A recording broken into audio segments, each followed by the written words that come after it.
મોઢામાં છાલા પડવા એ સામાન્ય સમસ્યા છે. મોટાભાગના લોકોને આ સમસ્યા થતી જ હોય છે. ઘણી વખત પાચન સંબંધિત સમસ્યાઓ જેમ કે પેટની ગરમી અને કબજિયાત વગેરે થાય તો પણ મોઢામાં છાલાઓ પડી જાય છે. જો કે કેટલાક ઘરેલું ઉપાયો દ્વારા તમે આ સમસ્યામાંથી બહાર આવી શકો છો. જાણો આ ઉપાયો વિશે. મોઢામાં છાલા પડી જાય એટલે ખાવા પીવામાં તકલીફ પડે છે. તે ઘણા કારણોસર થઈ શકે છે. ઘણી વખત તણાવ, ઊંઘ ન આવવી અને યોગ્ય માત્રામાં પાણી ન પીવાથી મોઢામાં છાલા પડી જાય છે. શરીરમાં પાણીની કમી બીજા પણ ઘણા રોગોનું કારણ બને છે.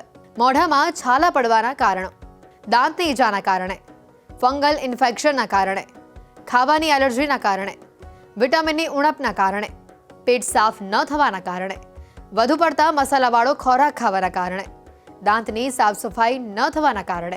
ઘણું બધું દર્શાવે છે. કેટલાક કિસ્સાઓમાં તે ઘણી ગંભીર સ્વાસ્થ્ય સમસ્યાઓના સંકેત પણ હોઈ શકે છે.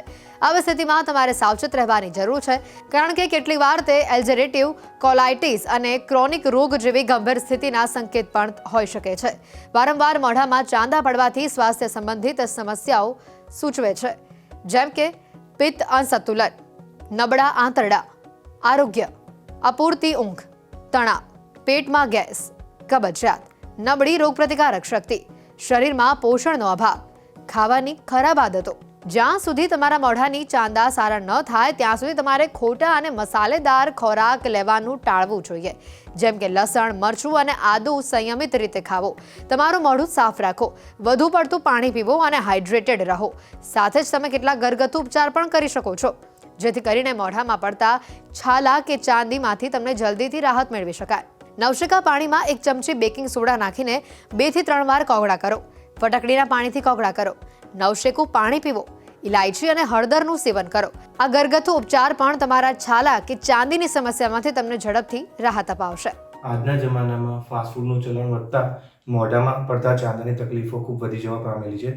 તો ખાસ જે લોકોને પાચન બરાબર ન થતું હોય, આ ઉપરાંત જે લોકોને કબજિયાતની સમસ્યા રહેતી હોય, તે લોકોમાં મોઢામાં ચાંદા વધુ પડતા જોવા મળે છે. આ ઉપરાંત જે લોકોને વિટામિન B12, વિટામિન A તથા વિટામિન Cની ખામી જોવા મળતી હોય, તે લોકોમાં પણ મોઢામાં ચાંદા પડવાની શક્યતા વધી જાય છે. આથી નિયમિત રૂપે જે લોકો ખાવામાં તીખું તળેલું ખાતા હોય, એ લોકોએ એમના જ ખાવાના વિટામિન B12, C અને A મળે તેવા ભોજન, તેવા ફળો, તેવી શાકભાજીઓનો ઉપયોગ કરવો જોઈએ. આ ઉપરાંત જે લોકોને ચાંદા નિયમિત રૂપે મોઢામાં પડે છે, તે લોકોએ પંચામૃતનો ઉપયોગ અને નિયમિત રૂપે વરિયાળી તથા સાકરનો મિશ્ર કરીને ઉપયોગ કરવો જોઈએ. આ તમામ ઉપયોગ વૈદ્યકીય સલાહ પ્રમાણે કરવા જોઈએ, જેથી તે લોકોને ફાયદો થાય છે.